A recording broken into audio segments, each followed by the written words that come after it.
Salut la famille, j'ai une confession à faire.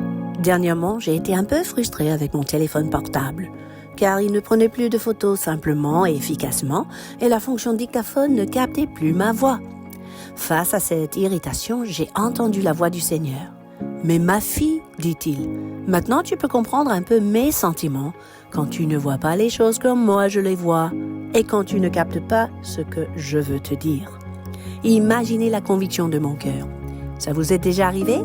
Votre appareil a de plus en plus de mal à afficher ce que vous voulez, ou bien il plante dès que ça chauffe un peu.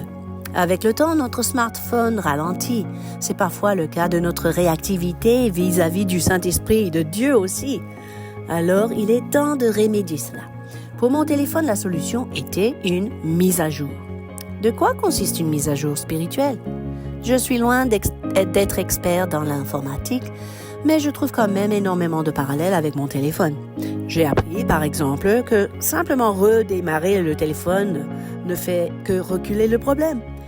Comme la personne qui dit « Bon, je vais affronter cet ennui demain ». Et finalement, le souci n'est pas réglé. En revanche, les professionnels disent que les mises à jour du fabricant sont les bienvenues, puisqu'elles règlent parfois des problèmes de fuite de mémoire, par exemple, ou d'applications qui utilisent trop de ressources en arrière-plan. Pour mon esprit, c'est pareil. Trop de résidus de mon passé. La bonne nouvelle, c'est que vous et moi, nous pourrons faire à peu près les mêmes gestes de mise à jour et de réinitialisation sur le plan spirituel pour devenir un instrument plus efficace. Je m'explique. Il faut premièrement faire le ménage, n'est-ce pas? En installant des nouvelles applications sur le téléphone, vous ajoutez des quantités de données au système qui doit gérer cette accumulation.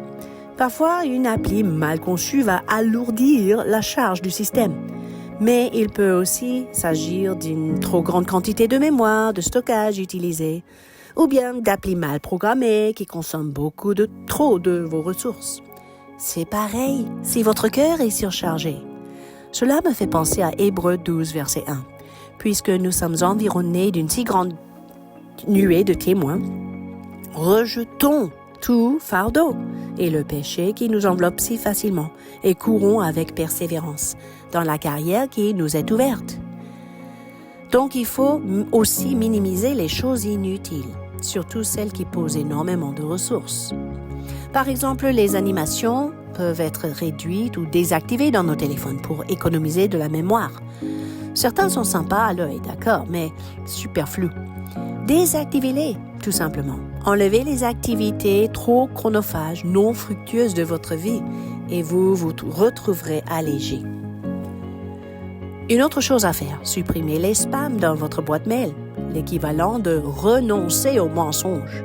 Là, il faut cibler intentionnellement les messages et les logiciels malveillants. Vous savez très bien que selon Jean 10:10, l'ennemi ne vient que pour voler, égorger et détruire. Et son arme principale, c'est le mensonge. Dès que vous cliquez sur un lien, vous êtes victime. La clé, c'est donc supprimer sans ouvrir, n'est-ce pas? Bannissez loin de vos cœurs les mensonges du diable, sans les considérer, avant qu'ils s'installent. Ensuite, il faut nettoyer la mémoire, c'est-à-dire inviter Jésus à entrer dans des mauvais souvenirs afin d'effacer la douleur y associée. Proverbe 10, 7 dit que le souvenir du juste est en bénédiction. Et c'est vrai dans les deux sens. La réputation du juste est admirable et les souvenirs dans la tête du juste sont plutôt agréables grâce à l'intervention de notre Dieu. Finalement, si après toutes ces manipulations, votre smartphone est toujours aussi lent ou reprend ses mauvaises habitudes au bout de quelques heures, on découvre que le mal est plus profond que cela. À ce moment-là, qu'est-ce qu'on fait?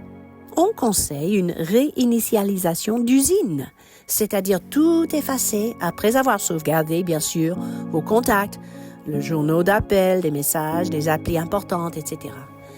Et pour moi, cela représente ce qu'on appelle une cure d'âme approfondie, par exemple par un jeûne prolongé ou une retraite spirituelle. Mes amis, vous pourrez compter sur le Saint-Esprit, qui peut effectuer des mises à jour avec puissance et en même temps avec délicatesse. Il connaît vos besoins mieux que vous les connaissez. Avec votre collaboration, il peut vous indiquer les meilleures démarches à faire pour que votre cœur voit plus loin et plus précisément, et pour que votre esprit reçoive plus facilement les messages que votre Père Céleste veut vous transmettre. En conclusion, j'entends le Seigneur nous dire aujourd'hui que ce qu'il est écrit dans Ésaïe 43 est pour nous, notamment versets 18, 19 et 21.